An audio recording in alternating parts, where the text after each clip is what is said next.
क्या आप जानते हैं, भगवान श्री कृष्ण सहित पूरी यदुकुल का विनाश एक नारी के श्राप के कारण हुआ था। एक ऐसा श्राप जो एक मां के हृदय की ज्वाला से निकला। क्यों श्री कृष्ण ने सर्वशक्तिमान होकर भी वो श्राप मुस्कुराते हुए स्वीकार कर लिया, और कैसे वही श्राप बन गया उनकी अपनी वंश की विनाश गाथा की शुरुआत। यह सिर्फ प्रतिशोध की कथा नहीं है, यह है धर्म का बोझ और महाभारत का अंतिम रहस्य। महायुद्ध समाप्त हो चुका था।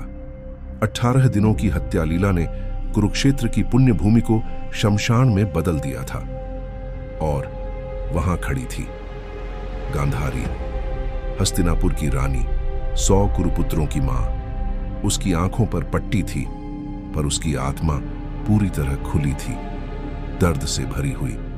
वह सब कुछ खो चुकी थी, हर बेटा, हर उम्मीद, और अपने उस टूटे हुए हृदय में उसने अपना क्रोध एक व्यक्ति पर केंद्रित किया।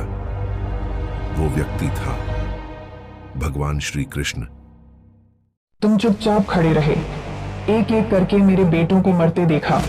तुमने इस सर्वनाश को होते देखा, और तब भी मुस्कुरा रहे थे जब मेरे पुत्रों का वध हो रहा था। तुम ही थे जो इसे रोक सकते थे, पर तुमने नहीं रोका। हे कृष्ण, मैं तुम्हें श्राप देती हूँ, जैसे मेरी संतानें मरी वैसे ही तुम्हारा कुल नष्ट होगा। यादव आपस में ही एक दूसरे का संहार करेंगे, और तुम अकेले मरोगे, असहाय। तुम्हारे लिए कोई रोने वाला तक न बचेगा। क्यों श्री कृष्ण, जो स्वयं विष्णु के अवतार थे, एक शोकमग्न मां का श्राप स्वीकार कर गए?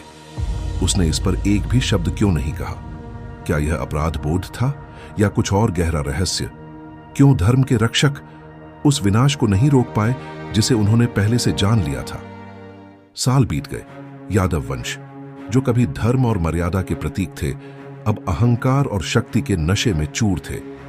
छोटी छोटी बातों पर खून बहने लगा, भाई भाई का शत्रु बन गया, पुत्र पिता का अपमान करने लगे, धर्म भीतर से नष्ट हो गया।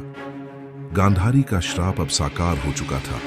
श्री कृष्ण ने अपने वंश को खुद अपने हाथों से खत्म होते देखा, और फिर मौन में वो अकेले रह गए।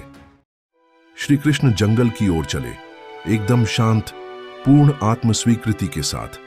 एक विशाल वृक्ष के नीचे उन्होंने ध्यानमग्न होकर आंखें मूंद लीं, और तभी वो नियति सामने आई, एक शिकारी जरा के रूप में। जरा ने श्री कृष्ण के पैर को हिरण समझकर तीर चला दिया, और वह तीर उनके पैर में जाकर चुभा। जरा अनजाने में ही गांधारी की श्राप को पूरा कर चुका था। अब आइए उन सभी प्रश्नों के उत्तर ढूंढते हैं जो हमने शुरुआत में पूछे थे। श्री कृष्ण, जब उन्हें श्राप दिया गया, फिर भी वो क्यों मुस्कुराए?